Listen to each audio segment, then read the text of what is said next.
नमस्कार दोस्तों, welcome to exam station channel.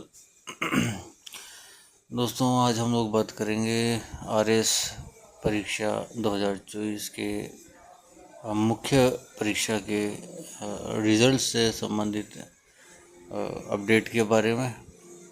उसके अलावा हम लोग बात करेंगे इसके इंटरव्यू एंड फाइनल जो एक्सपेक्टेड जो ज्वाइनिंग होगी उसके बारे में हम लोग बात करेंगे। 2023 की वैकेंसी का इंटरव्यूज़ वगैरह चल रहे हैं, तो उसके बारे में हम लोग अभी बात नहीं करेंगे। हम वर्तमान जो वैकेंसी है उसके बारे में बात करेंगे। उसके अलावा हम आने वाली आरएस भर्ती के बारे में भी हम बात करेंगे। दोस्तों, बात ऐसी है, देखिए, एक गणित मैंने लगाई है। जैसा कि आपको सुनने में आया है कि सितंबर अक्टूबर तक आरएस मुख्य परीक्षा का रिज़ल्ट आ सकता है, तो मैं आपको पहले ही कह देता हूँ, ना सितंबर में आएगा ना अक्टूबर में आएगा, रिज़ल्ट आएगा सर आपके नवंबर में, है ना। क्योंकि प्रैक्टिकली पॉसिबल नहीं है ना। अब बताता हूँ आपको कैसे। जैसे आरएस प्री की परीक्षा की जो ओएमआर शीट है, उनकी स्कैनिंग का जो प्रोसेस होता है, उन्होंने 15 दिन में इंक्लूडिंग सैटरडे संडे ऑफ 15 दिन के अंदर उन्होंने करीब 4.5 लाख कॉपीज स्कैन की। तो ये हो गया कि उन्होंने पर डे के हिसाब से 30,000 कॉपीज स्कैन की।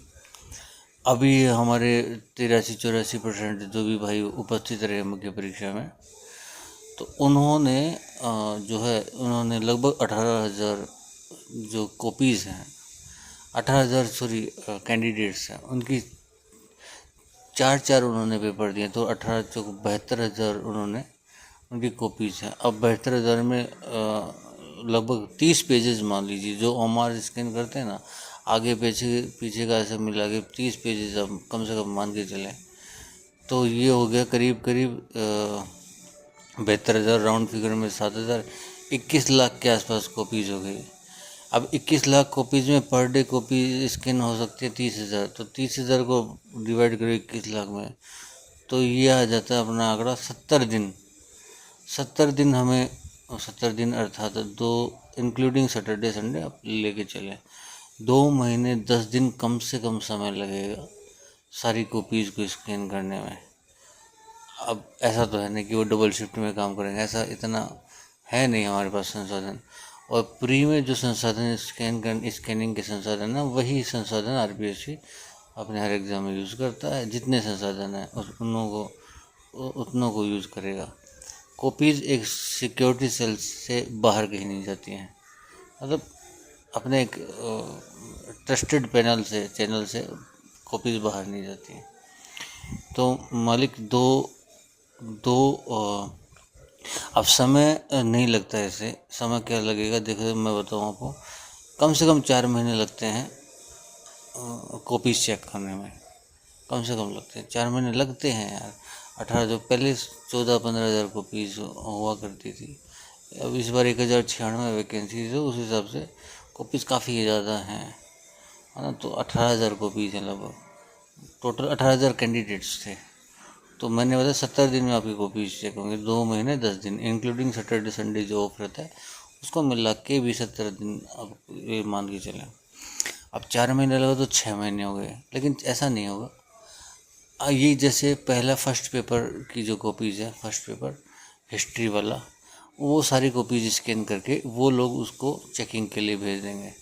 तो जब तक दूसरा और तीसरा पेपर स्कैनिंग होगा, तब तक शायद पहला पेपर चेक हो गया होगा, जब तक तीसरा चौथा होगा तब तक दूसरा, मतलब कि 2 महीने 10 दिन में ही ये पहला और दूसरा पेपर जो है, पहला और दूसरा पेपर चेक कर लेंगे। हाँ, जब तक इन चारों पेपरों की स्कैनिंग होगी, तब तक पहला और दूसरा पेपर भी चेक हो जाएगा।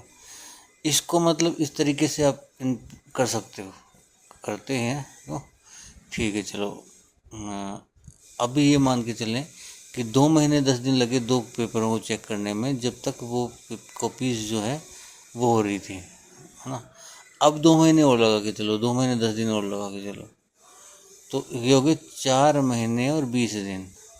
अब 1 जुलाई से स्कैनिंग शुरू हुई थी, तो जुलाई, अगस्त, सितंबर, अक्टूबर, नवंबर 20 तारीख। अब ये मान सकते हो कि ये अगर थोड़ा खींचेंगे काम को तो ये अक्टूबर तक लास्ट कर सकते हैं। लास्ट के 20 दिन में वो रिजल्ट अपना तैयार करके लग रहे हैं। मतलब 20 नवंबर से पहले रिजल्ट आने का कोई चांस नहीं है, श्योर है। और अब की बार सख्ती से तरीके से कॉपीज चेक होंगे। आप सोचिए यार, एक एक पेज को एक व्याख्याता के द्वारा, एक एक स्पेशलिस्ट के द्वारा कॉपी चेक की जाएगी, तो उस चीज़ को, उस कॉपी को ट्रांसफ़र करने में, प्लस एक सर्वर पे उसको अपडेट करते रहने में, है ना, प्लस मास्टर कॉपी को अपने पास सुरक्षित रखने में, हर चीज़ में जो है, हर चीज़ में बहुत सारे मतलब फैक्टर्स इसमें काम लिए जाते हैं। हाँ, और पूरा एक सिक्योर सिस्टम होता है ना।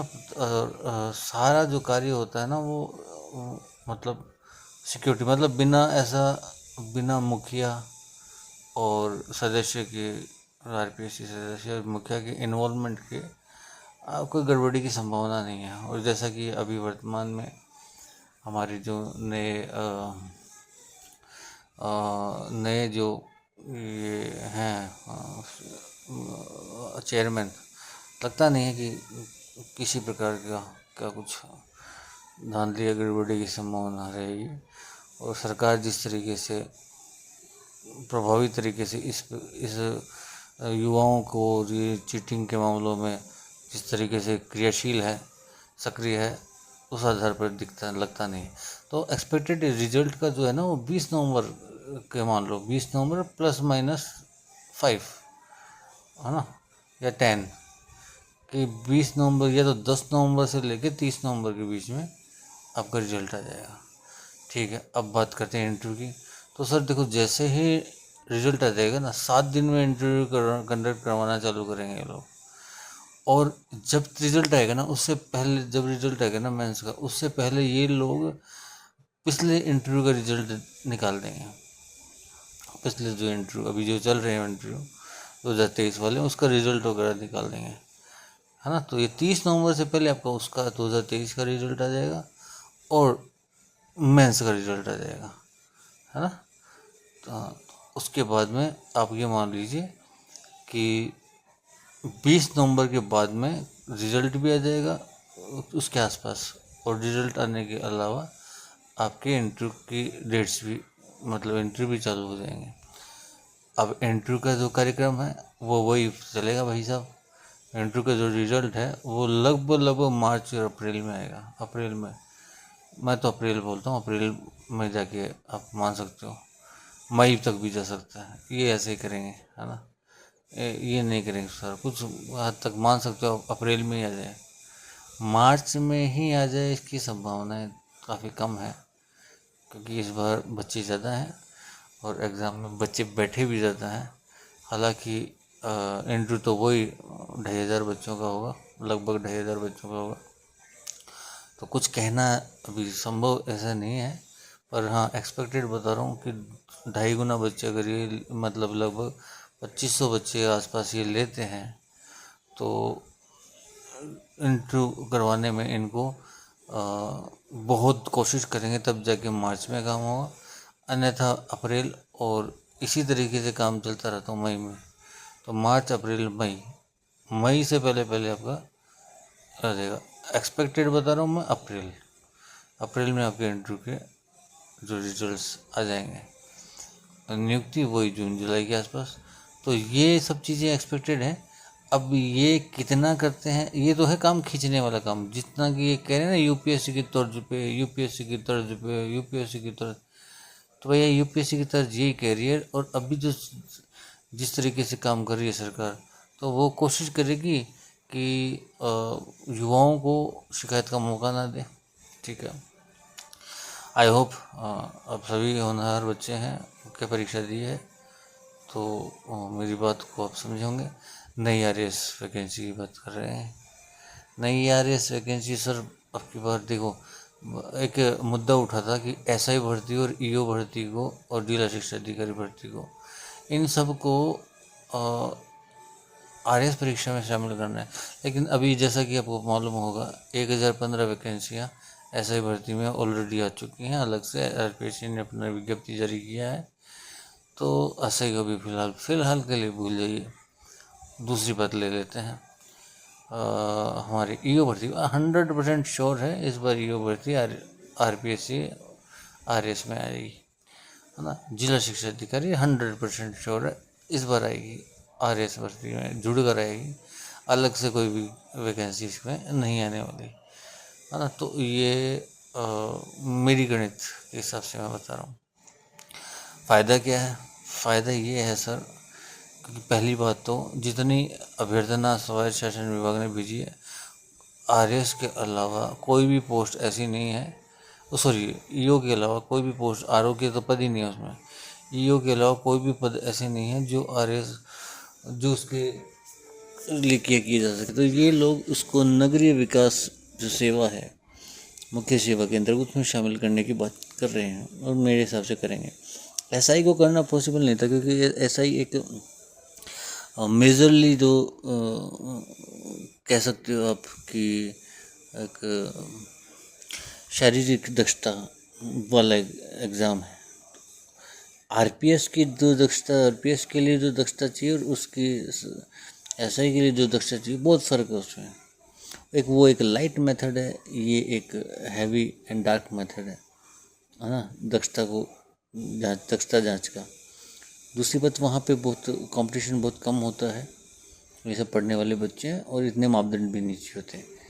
एसआई में मापदंड भी चाहिए होते हैं और कंपटीशन भी काफ़ी रहता है। तो पॉसिबल नहीं है कि एसआई भर्ती को उसमें शामिल किया जाए। और जितनी आरएस में वैकेंसी आती है ना, उतनी वैकेंसी इन्होंने 1015 डाल दी, 550 डाल देते हैं, 600 डाल देते हैं। तो ये प्रैक्टिकली पॉसिबल नहीं था।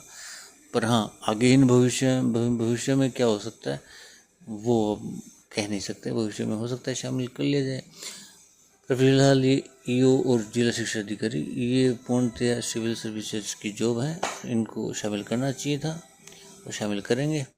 तो अब की बार 80 पद उसके जुड़ जाएंगे। 31 जुलाई को अर्थात इसी मंथ के एंड में आपको कुछ पद खाली होते हुए दिखेंगे, बहुत सारे रिटायरमेंट्स हैं, तो वो पद जुड़ कर आएंगे। तो कुल मिला के उम्मीद है कि अब की बार भी 1000 से 1100 पद आ जाएँ। मिनिमम 850 पद आएंगे ही आएंगे, श्योर है। हो सकता है आपको 1000 से 1100 पद देखने को मिल जाए, हाँ, क्योंकि ये जिला शिक्षा अधिकारी प्लस आपको आपकी ईओ, है ना, प्लस ये कुछ रिटायरमेंट्स अब जो होंगे, इस तरीके से मिला के आपको पद देखने को मिलेंगे। और चलिए, एक तो अब बात है कि वैकेंसी आपको कब देखने को मिल सकती है। तो सर ये दिवाली के आसपास ही आपको, जैसे मैंने नवंबर एंड बताया, दिसंबर फर्स्ट वीक बताया आपको ये वैकेंसी, तो मतलब ये वैकेंसी भी नहीं जो है वो आपको लगभग ये है अक्टूबर से लेके दिसंबर के बीच में, मतलब 30 नवंबर से 1 अक्टूबर से लेके 30 नवंबर के बीच कभी भी दे सकते हैं। अगस्त सितंबर में यार चांस कम है, पर कोई पता नहीं है, पहले भी वैकेंसी आ जाए। सिर्फ ईओ और जिला शिक्षा अधिकारी जैसी वैकेंसियों के चक्कर में ये हो सकता है। तो ये मान लो पहली बार ऐसा हो गया 3 आरएस वैकेंसी समांतर क्रम में एक दूसरे के साथ चल रही है। व्यक्ति अपना मूल्यांकन नहीं कर पा रहा, जिसने पिछली बार 2023 में पहली बार मेंस दिया था और अब की बार भी दे रहा है, अब वो अपना मूल्यांकन दोनों में ही नहीं कर पाएगा। तो अब ये सब चीज़ें हम लोग, चलिए जो भी है, धन्यवाद। आगे चर्चा करें, को चैनल को सब्सक्राइब करें। कोई अगर डाउट हो आप मैसेज इन कमेंट बॉक्स में लिखें, मैं त्वरित रूप से उनका जो है समाधान करने का प्रयास करूँगा। धन्यवाद, आपका दिन शुभ हो। चैनल को सब्सक्राइब करें।